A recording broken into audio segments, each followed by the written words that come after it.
And welcome back folks, welcome back to Let's Play Dark Souls 2, Scholar of the First Sin. I'm Verm, and before we get started I just wanted to point out that 1, I have a cappuccino which makes everything better, and 2, it is 24 adaptability we want to be aiming for. So we've got a long way to go before we're up to Dark Souls 1 level iframes, which means we're still going to be getting hit by some bullshit. But anyway, this here is Hayes Tower of Flame. We heard it mentioned earlier, we could actually see it from a jeweler, which is, I believe, somewhere back there. These were the knights I spoke about that used to be, or there used to be 1 or 2 in the Forest of Fallen Giants. They've now been moved back here, they are Hay Knights.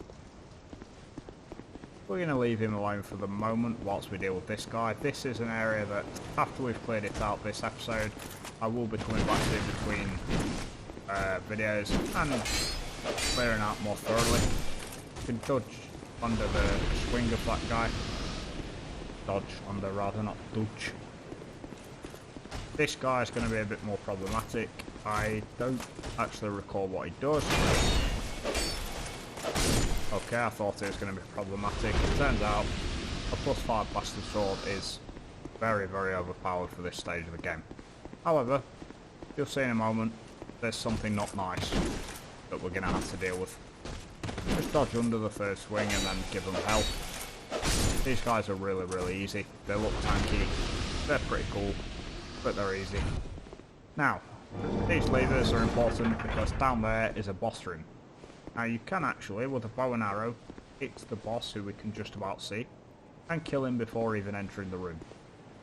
However, with 3 of these levers, might even be 2, but I think it's 3, rings come up. I think it's 2 now I'm saying that. And gives you more space to work with. Now that over there is what I'm worried about. That's a dragon, folks. That wasn't in the original build of this game. I don't know why it's here at this point of the game now, but it's annoying because it has this habit of just wrecking you as you try to cross that bridge over there. We're going to kill it though, just not yet. There's 3 enemies in here, I think. There might even be 4. No, there's another one across the bridge, that's what I'm thinking of. He does 2, and then he does a swing, which we dodge under, and then hit him again, and these 2 spring away. So we want to be fast.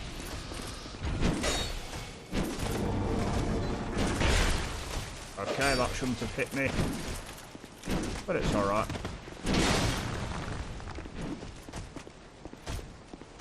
There is some shit in this game, it's a bit like, how did that hit me? Just finish him off quickly, I know I have the speed to do that. And just keep circling around and killing him. There's one more guy with a hammer, I believe, down there. I thought there was anyway. Maybe not.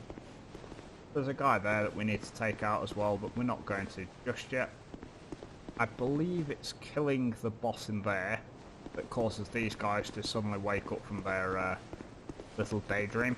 So we want to deal with the dragon first. As I said, I have a rule of killing every enemy in Souls game once. So we might as well deal with the toughest ones first. Before we go over there, 1, there's a few other enemies to take care of. I'm going to slot the gold pine resin because it's effective against dragons. We're also going to grab the items. A Lois talisman which blocks enemies from using Estus flask, it's good for PvP. Soul of an endless soldier and a human effigy. We may need that because that dragon could be a pain in the arse, as I say. We're going to grab the bonfire. We're not going to actually rest at it yet, but we'll still get it as a checkpoint. I don't know if it automatically brings us back here or if we have to actually rest at it, but if we don't come back here, we can just teleport.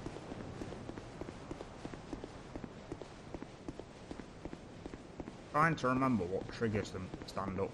I think it's killing the dragon rider, but I shouldn't really say his name until we go in there, but sod it.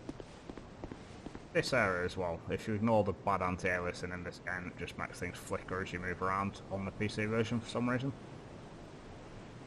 The designs of this game are always immaculate. Oh, it's coming over here that makes them stand up. Oh dear. Now that's a pain in the ass because, well, there's a not nice one further on. Oh god. And thus begins the pain of this area. The area itself's easy. It's a lot harder than it was in the original build, but overall it's pretty doable. If I had a short sword, it would be even easier. Oh god, please don't do that. Okay, we could be about to die, folks. Thankfully the life gem is still chipping away at increasing our health. We're going to use another one now. They're radiant life gems as well, so they're a lot more effective than the ones we were using. That's one down. Maybe that one triggers and the one that I was on about a minute ago that's a bit more problematic just from going up there. I don't recall. I know the boss at the top of those stairs, or rather not the stairs, that's where the dragon is. On my first playthrough it gave me extreme difficulty. Now if that happens again, I'll never be able to play Dark Souls again. Because, yeah. You shouldn't die to the boss up here, he's very, very easy. But, yeah, didn't seem it on first playthrough. Okay, we want to trigger this guy to come down here, we don't want to wake the dragon up yet. Game of Thrones references incoming. So this guy's a pain simply because of the weapon he's using. As you see, that spear has absolute bullshit. He also has a jumping attack with it, so we want to just make sure we run around the corner. And Nekachichi Estus. This guy is no laughing matter. 1, 2, 3.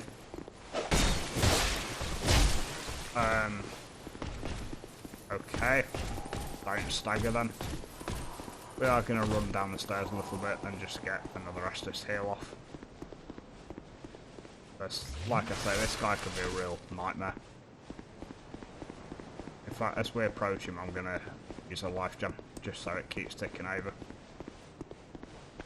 Fuck it, use it now. This guy with the spear is the biggest pain of this area. Everything else other than the dragon's really doable. But this guy, yeah, he's fun. We want to bait him into doing that three-prong attack where he jumps, but he's not doing it. Do your fucking thing then, sir. It does not want to do it, does it? But it's alright because he's dead now anyway. And we get the high spear for that. I wonder if that's actually a weapon worth using. Oh, we've got a Grand Lance as well. That's pretty cool. We'll not be using that yet. That's the weight on it. Lightning as well. See, that'd be good for using on the dragon, except that it's got like a 35 dexterity requirement. So here, basically, you just want to... Do you sprint first time? I believe so, yes. You just try and get under the dragon before it breathes fire. And then, at some point it's going to fly up in the air and breathe fire. We want to try and deal with it before it does. Oh, we've done so. It's a lot easier than I remembered it being.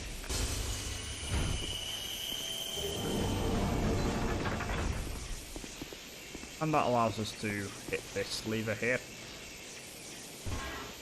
which lowers this. I do like those lightning effects. Now, shall we clear out the area first and do that guy? No, I think while we've got 3 Estus, I want to tackle the guy in here, the old Dragon Slayer, who is... Anyone who's played the first game will recognise instantly. He's like a shell of Fine from the first game. I don't remember a lot of what he does, but if we die, we die.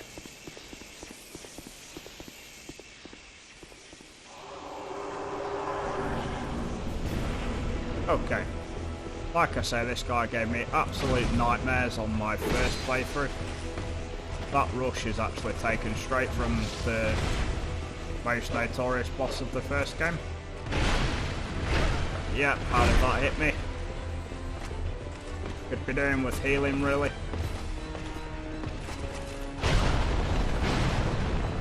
Heal, please, game.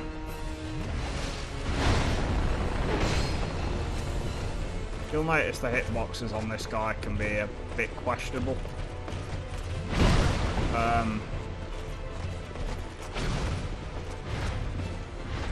We just want to try and bait him into doing his jump attack, really.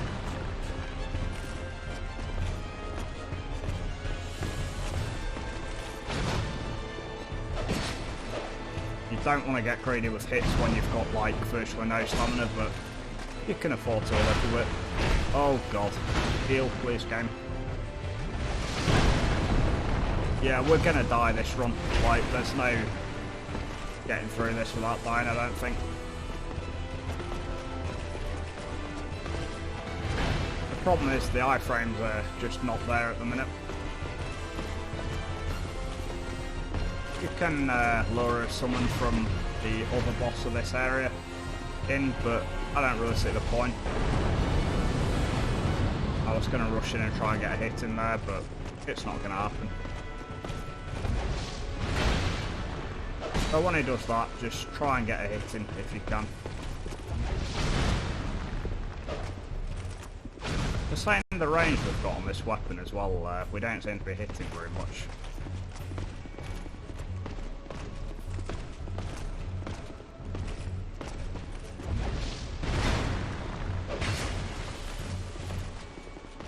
I'm in quite focus mode now because, yeah, we're on very low health. Oh god, how did that hit me?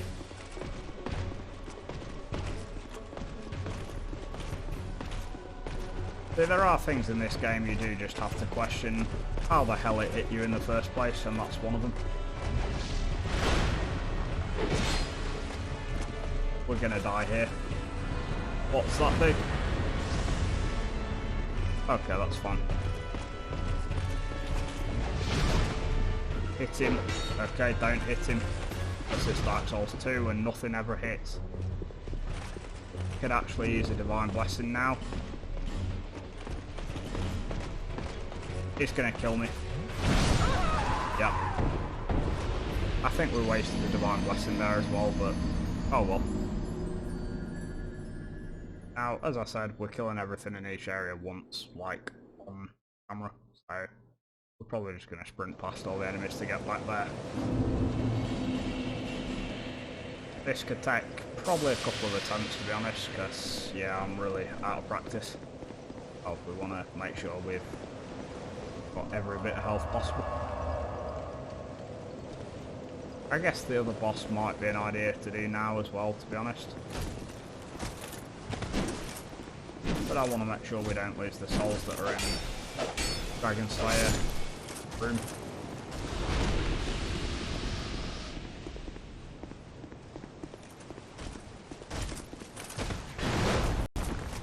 It's just how clunky this game feels sometimes. You can never know what's going to hit and what's not, and what's going to hit you. Like, there was a spear attack that blatantly should have missed. I know it sounds like I'm just blaming the game, but the game is a little naked, like it's pretty known for it. It's just the quirks of Dark Souls 2. I don't really mind it. I've played the game enough to get through it now. Just want to rush through there. As you can see, the dragon doesn't respawn, thankfully. So we can go up and fight the Dragon Slayer armor again, or the old Dragon Slayer. Dragon Slayer armor spoilers the Dragon Slayer armor in Dark Souls 3.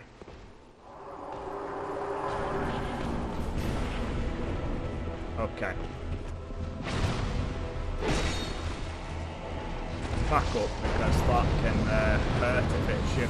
Also, we're going to reclaim our souls, which could have fell on the ground somewhere. I mean, that should have hit, but okay. It was worth trading a blow there, I think.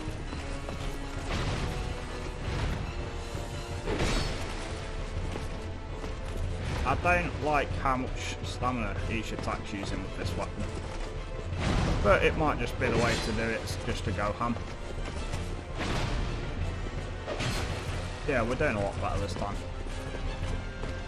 Just getting used to the timings in this game, because like I said, anything can hit you in Dark Souls 2, like the hitboxes from previous Souls games don't really apply in this, or not previous, just any Souls game in general, don't really apply in Souls 2.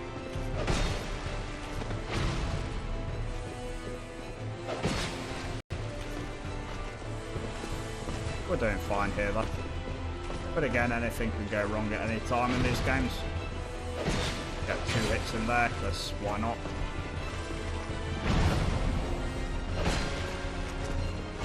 And the bullshit hitboxes and lack of iframes also apply to the bosses, thankfully. Okay, the range on this weapon is ridiculous for saying it's a greatsword. We're gonna just finish him off. It's really not a hard fight. I wish we hadn't wasted a human effigy there, but whatever. Nice 24,000 souls.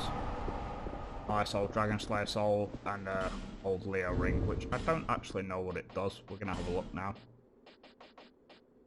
Strengthens thrust weapon counter attacks. So if like you are parrying in this game and you're using a thrust weapon, your parries will be better. We just want to clear these out because we are going to have to come past here again to get down to the other boss of the area. There is a criticism, and quite a legitimate criticism, of Dark Souls 2 that it went a bit overboard with the number of bosses. You know what, fuck this, we're not even going to bother killing these. We'll talk to this fellow in a moment, but first we want to grab the bonfire down below. But there is a quite legitimate criticism of this game that there's just too many bosses and that not a lot of them are particularly good. And it's definitely one that I think is fair. The game's a little heavy-handed with the amount of bosses it gives you. The quality of them is a bit diminished, well actually very diminished. There's even, like we just saw there, blatant reskins from the previous game. But it's fine. Open this box and then I'm going to shut up while we talk to this fella here, who should offer us another covenant. I'll leave like any dialogue I have regarding it until after we speak to him. I'm completely exhausted with dialogue, so I'll be drinking my cappuccino at the time with my microphone on mute, so we'll see you when we finish talking to him, folks. Transient being. This is no place for one such as you. Be gone. You are not needed. Transient being, nothing has changed. You would never make a Knight of the Blue, and I have nothing more to say. Be gone. Transient being, you would never be gone. Okay, so I'm forgetting you actually need an item related to his covenant before you can come and claim that the field effect on that's pretty good actually. You need an item before you can join his covenant, which is fine. I believe he is part of like a PvP focused covenant where you help other people against invaders. I'm not sure, covenants are never something I really got into. But anyway, that's the Cathedral of the Blue. We're going back to the Hades Ruin bonfire, and we're going to go through to the next boss of the area. We'll then meet an NPC, and that'll be the end of the episode after that, folks. Because after that I intend thoroughly to come and clear this area out. But I think we will, in spirit of killing everything once, kill this guy and the other one behind us.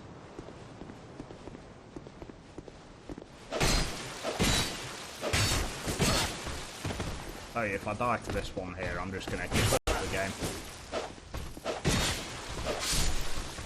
See, I want something with even a little bit more range than the weapon I've got now, because with the hitboxes in this game being as inconsistent as they are, it really does help to have something that can hit from a distance. Like this in any other Souls game would hit consistently from all manner of distance, but because this is Dark Souls 2, that's not the case. That was a lot smoother than I expected it to be.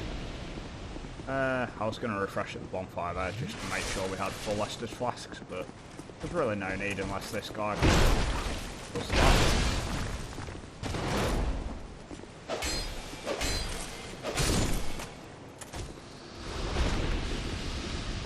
The sooner we get more iframes per roll, the better.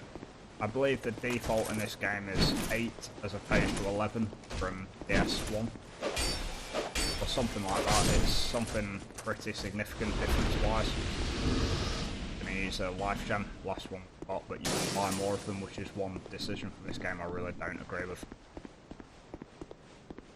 We're going to kill these 3 again just because why not? 3 souls and it takes me a job off camera. Fuck me, he hits like a freight train. Okay, that was not my slightest move. But it's alright, we got the kill. We should only need 1 flask at most for the boss of this area. Like, he's really, really easy. Probably the easiest boss in the game overall.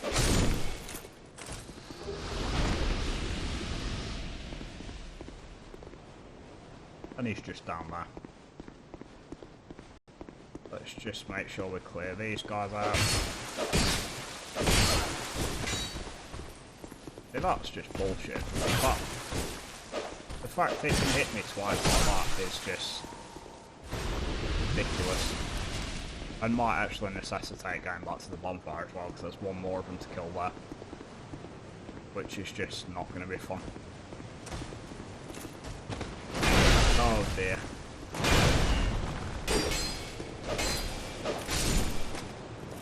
Yes, I would. We could have a go at him with no flask. We'll be alright.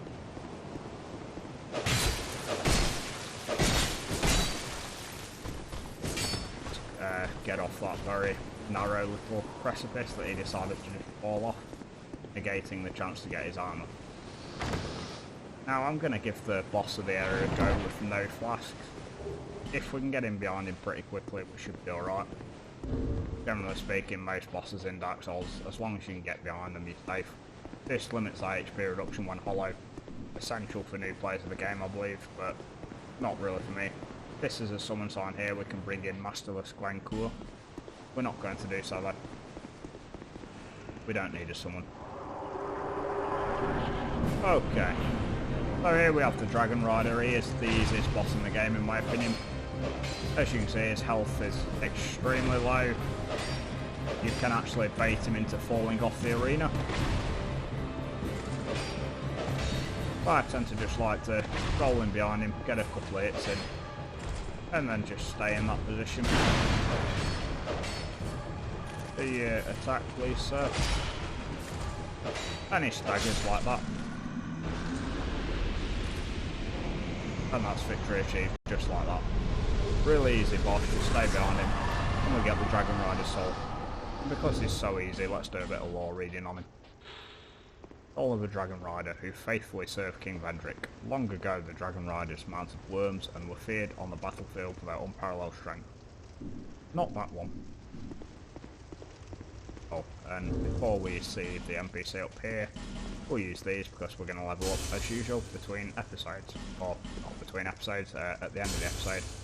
And I'll be soul farming between episodes in this area, just to clear it out. There's a lady here. Again, I'm going to shut up while we speak to her. Are you from these parts? My name is Lycia. I have come to spread the art of miracles, a practice of which I am a disciple. I can see that you are well suited to comprehend their wondrous power. But the cost of it, that's for your heart to decide.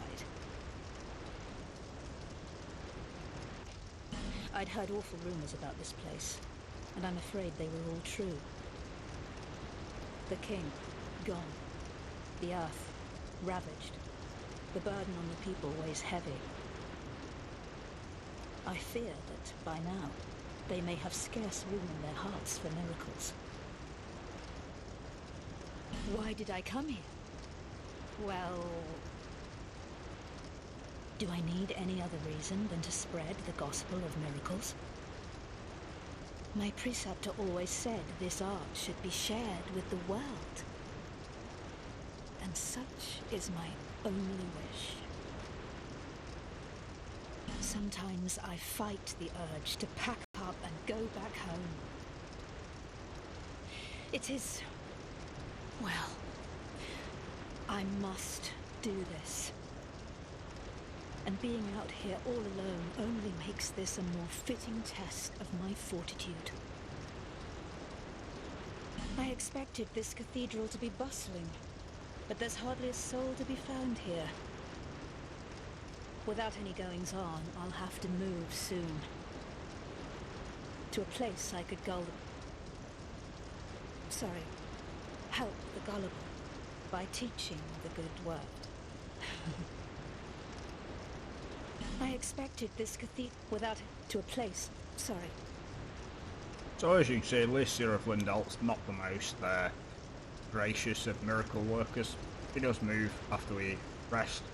He goes somewhere and does something that we can use for much later on, but for now let's just see what's in our inventory. Not a lot really, but we do need to remember to buy all these items out. We're not going to do so now. No need for miracle. The gods frown upon such. They also frown upon people who are going to people they're supposed to be selling miracles to, love. So we're going to go back to Majula and level up, and then between episodes again I'll just be doing my best to clear this place out before we move on to the next game. There's a lot left to do in this game, but we've got any... no, we don't have Large Titanite yet, that's fine. Bearer of the curse. Yes, I've heard you speak a million times those words, Emerald Herald. So, 24 adaptability we want to be shooting for. And we've got just enough souls to do it, so that's great. That's going to massively help me in my task between episodes, which is to, well, completely clear out Ace Tower of Flame, which is going to be annoying because the enemies are all now active. Those Hide Knights who are sat down, they should now be active, as we can see over there. So that's going to be fun for me between episodes, but for now folks, I hope you have a good day, and until next time, until then.